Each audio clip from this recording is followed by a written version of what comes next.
Hey guys, this is RJ and welcome to RJ academy. तो काफ़ी time पहले मैंने एक वीडियो अपलोड किया था जिसके अंदर मैंने आपको बताया था कि आखिर कौन कौन से चैप्टर्स आरजे एकेडमी के यूट्यूब चैनल के ऊपर कंप्लीट हो जाएंगे बिफोर 29 जनवरी। और उस वीडियो के नीचे मुझे काफ़ी सारे कमेंट्स देखने को मिले कि सर एक प्रिपरेशन स्ट्रैटेजी के ऊपर वीडियो बनाइए कि किस स्ट्रैटेजी के थ्रू हमें चलना चाहिए, कैसे हम लोग अपनी रैंक को बूस्ट कर सकते हैं। पार्ट बी के अंदर के लिए हमें कौन से टॉपिक पढ़ने पड़ेंगे, पार्ट सी में स्कोर करने के लिए हमें कौन से टॉपिक पढ़ने पड़ेंगे, या फिर कुछ डाउट्स मेरे पास पूछे गए व्हाट्सएप के ऊपर। तो वो सारे डाउट्स को लेकर और आपके लिए एक स्ट्रैटेजी को लेकर आया मैं इस वीडियो के अंदर। तो आई होप कि आपको वीडियो पसंद आएगी। वीडियो को आपको कंप्लीटली फॉलो करना है। अगर आप लोगों ने इस वीडियो को फॉलो किया, जो भी बातें आपको बताने वाला हूं आपने इसको फॉलो किया, तो आपकी एक अच्छी खासी रैंक आने वाली है आपके इस CSIR नेट एग्जाम के अंदर, जो कि आपका होने वाला है 29 जनवरी को। तो वीडियो को स्टार्ट करते हैं। मैंने यहाँ पर लिखा हुआ है आज का topic, that is preparation strategy last 60 days CSIR NET JRF जनवरी 2022। और ये एग्जाम आपका होने वाला है 29 जनवरी को। तो आपके पास अभी बचे हुए हैं ऑलमोस्ट 58 डेज, और आपको इन 58 डेज के अंदर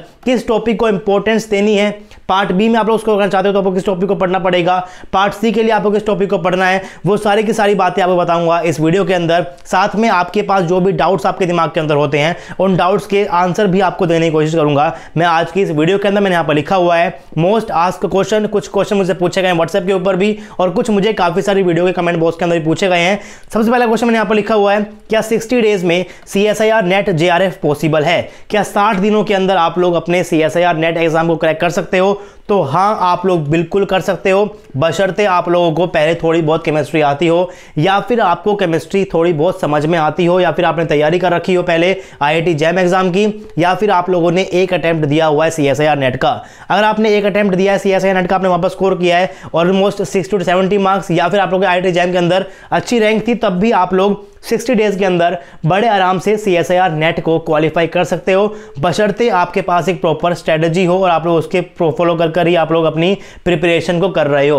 ऐसा नहीं होता है कि आप लोग बस पढ़ते रहोगे और आपका एग्जाम क्रैक हो जाएगा। आपको उस एग्जाम का एग्जाम पैटर्न समझना पड़ता है, उस एग्जाम में किस टाइप के क्वेश्चंस आते हैं आपको पता होना चाहिए, और आप लोगों को सारे के सारे प्रीवियस ईयर क्वेश्चंस भी आने चाहिए, तभी आप लोग उस एग्जाम को क्रैक कर सकते हो। तो प्रीवियस ईयर पेपर्स का एनालिसिस करने के बाद कौन सा टॉपिक इंपॉर्टेंट है, कौन सा इंपॉर्टेंट नहीं है, उसके साथ ही आपको पढ़ना पड़ेगा, तभी आप लोग इतने कम टाइम के अंदर इस एग्जाम को क्रैक कर सकते हो। टेंशन मत लो, आपको बताने वाला हूं कि किस टॉपिक को आपको पढ़ना है, किसको इंपॉर्टेंस देनी है, पार्ट बी के लिए, पार्ट सी के लिए, सबका बताऊंगा। लेकिन उससे पहले मैंने यहाँ पर लिखा हुआ एक और क्वेश्चन, क्या सिर्फ एक ब्रांच से एग्जाम क्रैक कर सकते हैं? क्या हम लोग सिर्फ एक ब्रांच, चाहे वो फिजिकल की हो, चाहे वो ऑर्गेनिक की हो, या फिर इनऑर्गेनिक की हो, क्या मैं सिर्फ एक ही ब्रांच को फॉलो कर CSIR नेट एग्जाम को क्रैक कर सकता हूं? तो नहीं कर सकते हो, बिल्कुल भी नहीं कर पाओगे अगर आप लोग सिर्फ और सिर्फ एक ही ब्रांच को पकड़ जाओगे।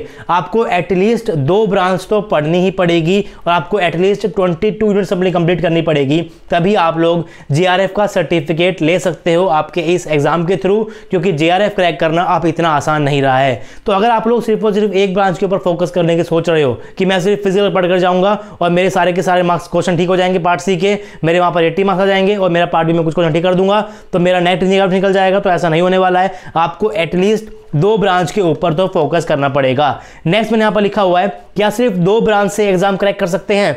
तो 2 ब्रांच से एग्जाम क्रैक करना थोड़ा सा डिफिकल्ट होगा, लेकिन हाँ, आप लोग 22 यूनिट से एग्जाम डेफिनेटली क्रैक कर सकते हो अगर आपके पास एक प्रॉपर स्ट्रेटजी हो। 2 ब्रांच में मतलब क्या होता है, आपके पास यहाँ पर होती है 14 यूनिट्स, आपके पास यहाँ पर होती है 13 यूनिट, आपके पास होती है 13 यूनिट। तो बेसिकली 2 ब्रांच का मतलब होता है 14 + 13, यानी कि आपके पास 27 यूनिट। 2 ब्रांच से एग्जाम क्रैक करना डिफिकल्ट है, लेकिन अगर आप लोगों ने स्मार्टली चूज किया अपनी 22 यूनिट्स को, तो आप लोग इस एग्जाम को बड़े आराम से क्रैक कर सकते हो। तो ये यूनिट्स कौन सी होने वाली है आपको बताऊंगा इस लेक्चर के अंदर, इस वीडियो के अंदर आपको बताने वाला हूं आपको, तो टेंशन की कोई बात नहीं है। तो आपको फोकस करना है 22 यूनिट्स के ऊपर, जिसके अंदर से आपको एक ब्रांच को कंप्लीटली फॉलो करना पड़ेगा, यानी कि इन 22 यूनिट्स के अंदर से आपके पास जो 14 यूनिट होने वाली है, 13 यूनिट होने वाली है, वो आपके पास एक ही ब्रांच की होनी चाहिए। सब कुछ आपको समझ में आ जाएगा। मैंने पहले एक वीडियो बनाई हुई है, आई होप कि आपने वाली वीडियो देखी होगी, जिसके मैंने आपको डिस्कस किया था perfect plan to crack CSIR NET JRF chemical science exam. और इस प्लान के हिसाब से हम लोग आरजे एकेडमी के यूट्यूब चैनल के ऊपर लेक्चर्स भी डाल रहे हैं,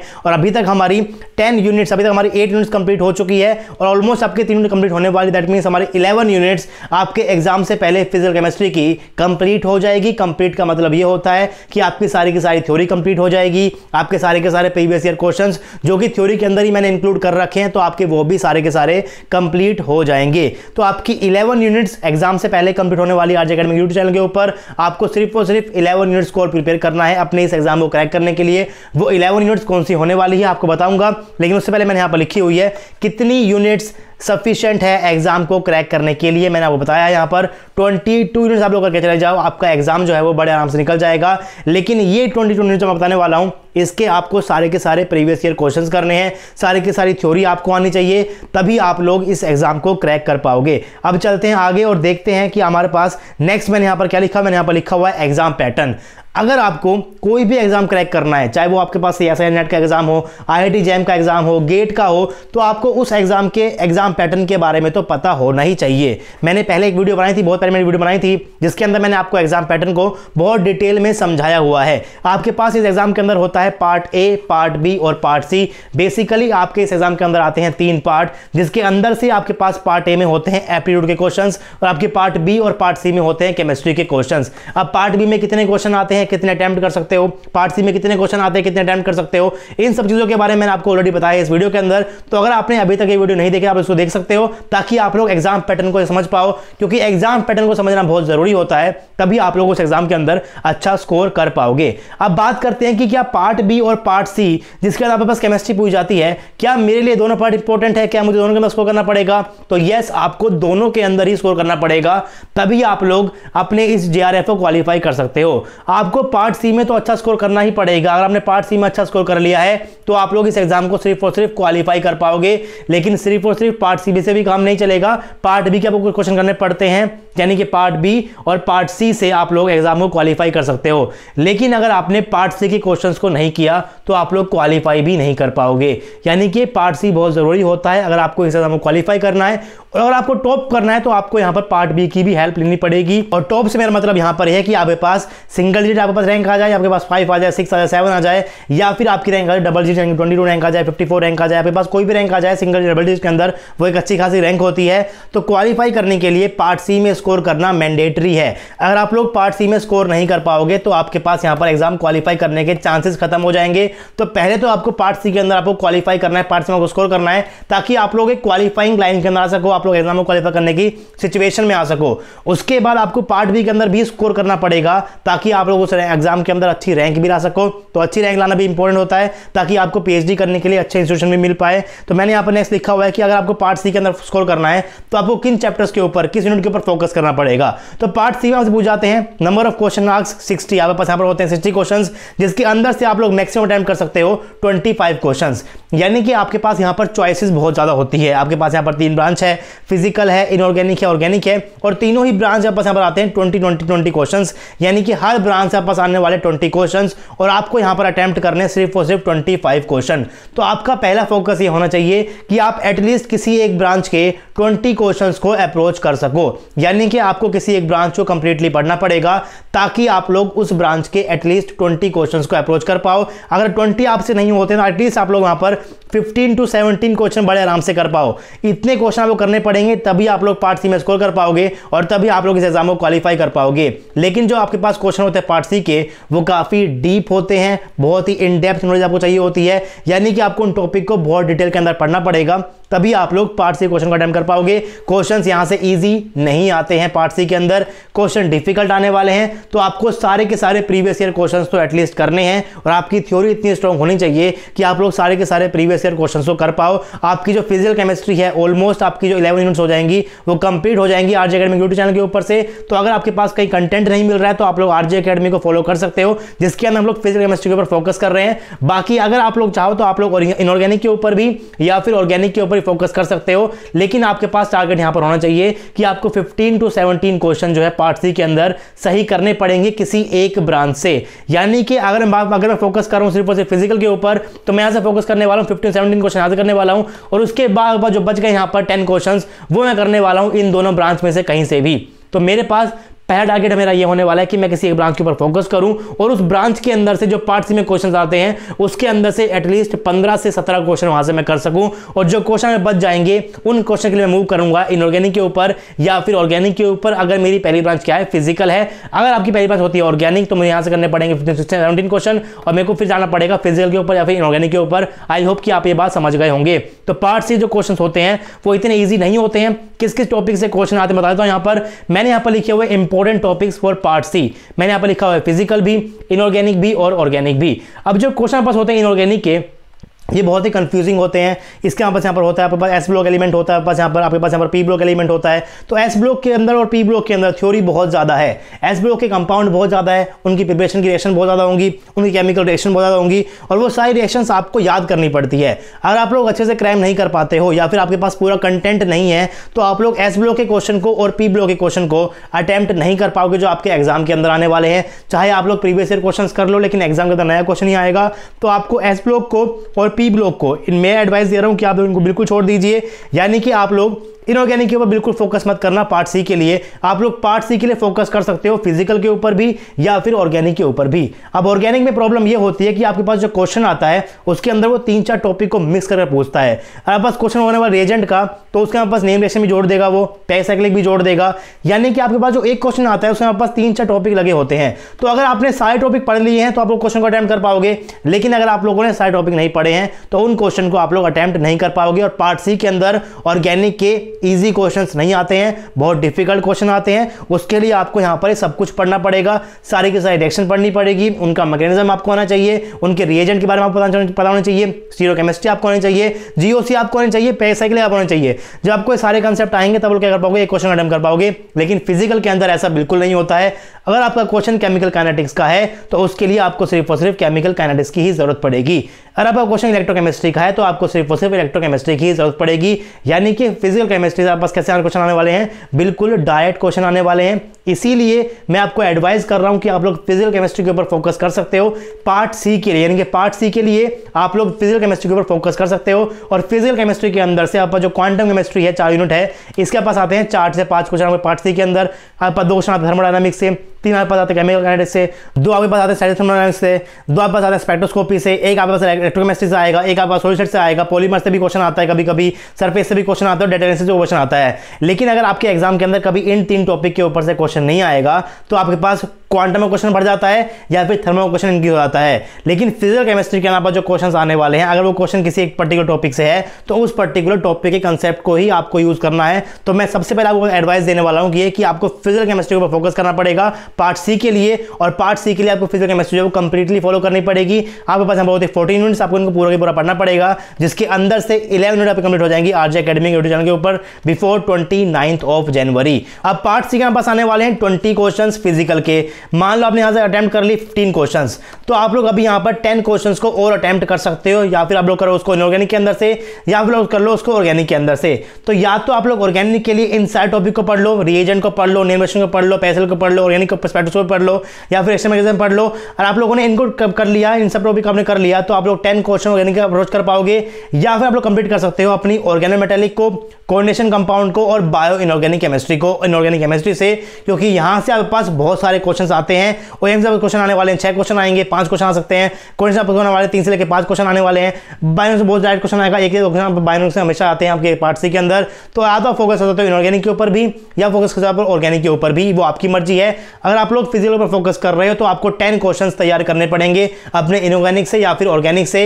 ये मैंने यहाँ पर टॉपिक भी लिखे हुए हैं, ओएमसी लिखा हुआ है, कोऑर्डिनेशन कंपाउंड लिखा हुआ है, बायोकेमिस्ट्री लिखा हुआ है, यहाँ में लिखा हुआ है reagent, name reaction, pericyclic, organic की स्पेक्ट्रोस्कोपी और रिएक्शन मैकेनिज्म। आपको जो पीडीएफ है यहाँ पर, ये आपको डिस्क्रिप्शन में मिल जाएगी, वहां से आप लोग इनको आराम से पढ़ सकते हो कि आपको किन किन टॉपिक्स को पढ़ना है। तो ये अभी बात होती है पार्ट सी की। तो पार्ट सी के अंदर स्कोर करना बहुत जरूरी है। जो आप लोग अटेम्प्ट करोगे 25 क्वेश्चंस, उसके अंदर से आपके एटलीस्ट 15 क्वेश्चन तो सही होने ही चाहिए। दैट मीन आपको यहाँ पर स्कोर करना पड़ेगा आराम से 60 to 70 मार्क्स आपको पार्ट सी से स्कोर करना ही करना है।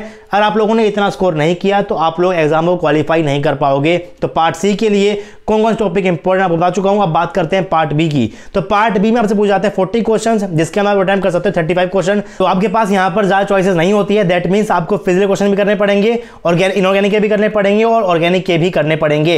अब कौन कौन से टॉपिक से क्वेश्चन आते हैं पार्ट बी के अंदर, इनके आपके पास जो फिजिकल केमिस्ट्री है उसके अंदर से किस किस टॉपिक के ऊपर से क्वेश्चन आते हैं पार्ट बी के अंदर, इनऑर्गेनिक के अंदर कहां से आते हैं, ऑर्गेनिक के अंदर कहां से आते हैं, उसके लिए मैंने यहाँ बनाई हुई है एक और लिस्ट। तो आपको ये लिस्ट यहाँ पे याद रखनी है। इसकी पीडीएफ मिल जाएगी नीचे डिस्क्रिप्शन बॉक्स के अंदर, वहां पर जाके आप लोग इसको डाउनलोड भी कर सकते हो। मैंने यहाँ पर लिखा हुआ है कि आपके पास जो पार्ट बी होता है, पार्ट बी के लिए इंपॉर्टेंट टॉपिक कौन कौन से होने वाले हैं। पहले बात करते हैं फिजिकल केमिस्ट्री की। तो क्वांटम केमिस्ट्री से क्वेश्चन आप पास आने वाले हैं, टोटल 4 यूनिट से क्वेश्चन आएंगे, 1 या 2 क्वेश्चन पास आने वाले पार्ट बी के अंदर भी।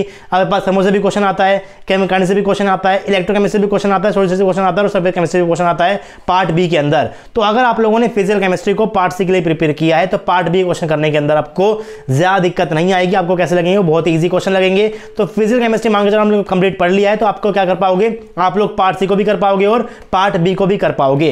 अगर आप लोगों ने पढ़ी है कोऑर्डिनेशन कंपाउंड तो आप लोग यहाँ पे ये भी कर पाओगे, आप लोग एमसी क्वेश्चन भी कर पाओगे, आप लोग यहाँ पर बाइनरी क्वेश्चन भी कर पाओगे। इसीलिए मैं इनऑर्गेनिक को फोकस करता हूँ ज्यादा ऑर्गेनिक से, क्योंकि अगर आप लोगों ने इनऑर्गेनिक केमिस्ट्री के इंपॉर्टेंट टॉपिक को पढ़ लिया पार्ट सी के लिए तो आपका पार्ट बी भी यहाँ पर कवर हो जाता है साथ में। और साथ में पढ़ना पड़ता है केमिकल बॉन्डिंग, जिसको आप लोग स्टार्टिंग से पढ़ते आ रहे हो क्लास 11-12 से, क्योंकि केमिकल बॉन्डिंग के 2 या 3 क्वेश्चन आपके पास पार्ट बी में हमेशा ही होते हैं। तो आपके पास ज्यादा अच्छा ऑप्शन होने वाला है इनऑर्गेनिक केमिस्ट्री का। तो आप लोग क्या करो, आप लोग फिजिकल कंप्लीटली फॉलो कर सकते हो और आप लोग इनऑर्गेनिक से सिर्फ और सिर्फ इन 3 टॉपिक को और साथ में पढ़ सकते हो केमिकल बॉन्डिंग और एनालिटिकल केमिस्ट्री को। तो आपका पार्ट सी भी पेपर हो जाता है और आपका पार्ट बी भी पेपर हो जाता है। और अगर आपको पार्ट बी के ऑर्गेनिक केमिस्ट्री क्वेश्चन को सॉल्व करना है, टॉपिक यहाँ पर होते हैं, रिएक्शन मैकेनिज्म आपके पास होता है, रिएजेंट से भी क्वेश्चन आते हैं, आपके पास एक नॉर्मल केमिस्ट्री बहुत इजी क्वेश्चन आने वाला है, जीओ से क्वेश्चन आता है, स्टीरियोकेमिस्ट्री क्वेश्चन आता है, ऑर्गेनिक स्पेक्ट्रोस्कोपी क्वेश्चन आता है। तो आप लोग ऑर्गेनिक केमिस्ट्री से पढ़ सकते हो ऑर्गेनिक स्पेक्ट्रोस्कोपी, क्योंकि ऑर्गेनिक स्पेक्ट्रोस्कोपी से पार्ट सी में भी एक क्वेश्चन आने वाला है और आपके पास पार्ट बी में भी 2 क्वेश्चन आते हैं स्पेक्ट्रोस्कोपी से।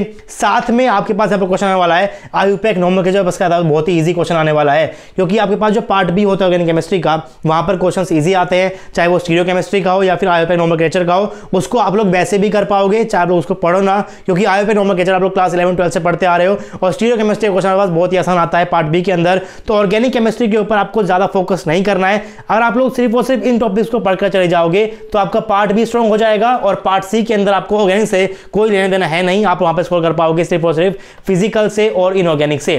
तो सिर्फ 2 ब्रांच पढ़ोगे, आप लोग पढ़ रहे हो सिर्फ और सिर्फ फिजिकल और इनऑर्गेनिक को, तो आप लोग पार्ट बी के ऑर्गेनिक को नहीं पढ़ पाओगे। इसलिए आपको बोल रहा हूं कि आप लोग एक ब्रांच को कंप्लीटली पढ़ो, आप लोग फिजिकल कंप्लीटली पढ़ो, उसके बाद इनऑर्गेनिक के पढ़ो यहाँ पर सिर्फ और सिर्फ ये 5 टॉपिक और ऑर्गेनिक आप लोग पढ़ो यहाँ पर ये वाला टॉपिक। तो आपका सारा के सारा काम हो जाएगा, आप लोग बड़े आराम से 120+ स्कोर कर पाओगे अपने एग्जाम के अंदर और इवन आप लोग ज्यादा स्कोर कर पाओगे अगर आप लोगों ने पार्ट सी के फिजिकल के सारे क्वेश्चन ठीक कर दिए। कर पाओगे, क्वेश्चन मुश्किल नहीं आते हैं, बशर्ते आपको सारी बातें पता हो, सारे फॉर्मूले पता हो। आरजे एकेडमी के यूट्यूब चैनल के ऊपर मैंने फिजिकल केमिस्ट्री को बहुत डिटेल के अंदर पढ़ा है, सारे प्रीवियस क्वेश्चन साथ में इंक्लूड किए हैं। अगर आप लोगों ने यहाँ पर फॉलो किया तो आप लोग पार्ट बी को और पार्ट सी को फिजिकल केमिस्ट्री से कंप्लीटली आराम से कर पाओगे और इनऑर्गेनिक से आप लोग सिर्फ और सिर्फ ये वाला टॉपिक पढ़ जाओ। और आप लोगों ने इनऑर्गेनिक यहाँ से टॉपिक को पढ़ लिया है तो आपकी पार्ट सी की प्रिपरेशन भी हो जाएगी और आपकी पार्ट बी की प्रिपरेशन भी हो जाएगी। और साथ में आप लोग इनऑर्गेनिक के स्पेक्ट्रा को भी पढ़ सकते हो, क्योंकि वो भी आपस क्या है बहुत ही कंसेप्चुअल है, वहां से भी कभी क्वेश्चन आते हैं पार्ट सी के अंदर, 1 या 2 क्वेश्चन आने वाला है स्पेक्ट्रा से भी, आपके पास कभी पार्ट बी में भी क्वेश्चन आ जाता है। तो अगर आप लोग इन टॉपिक को पढ़ के चले जाओगे तो आपके पास बड़े आराम से आप लोग अच्छा स्कोर कर पाओगे। तो मैंने यहाँ पर लिखा हुआ लास्ट स्लाइड के अंदर हाउ टू प्रिपेयर, तो मैंने यहाँ पर लिखा हुआ है 1 complete branch and 1 half branch for part सी।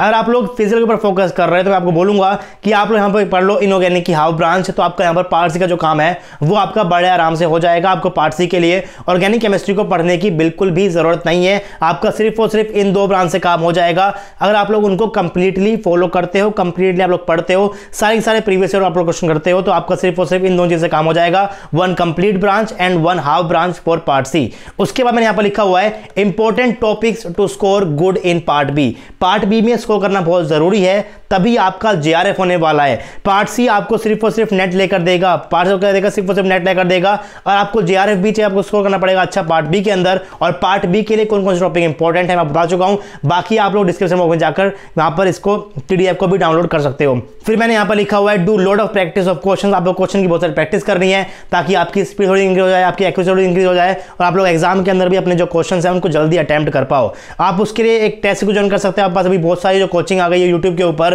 तो आप लोग किसी भी टेस्ट को ज्वाइन कर सकते हो ताकि आपकी जो क्वेश्चन की प्रैक्टिस है वो आपकी बहुत अच्छे से इंक्रीज हो जाए। बाकी अगर आपकी फाइनेंशियल कंडीशन स्ट्रॉन्ग नहीं है कि आप लोग टेस्ट को ज्वाइन कर सकते हो तो कोई चिंता वाली बात नहीं है, आप लोग मत ज्वाइन करो, इस ज्यादा खास फर्क नहीं पड़ेगा। लेकिन आपको प्रीवियस ईयर क्वेश्चन तो एटलीस्ट सारे करने हैं ताकि आपके अंदर कॉन्फिडेंस भी आ जाए। फिर मैंने यहाँ पर नीचे लिखा हुआ है बी कॉन्फिडेंट टिल एग्जाम, यानी कि एग्जाम होने तक आपको कॉन्फिडेंट जरूर रहना है।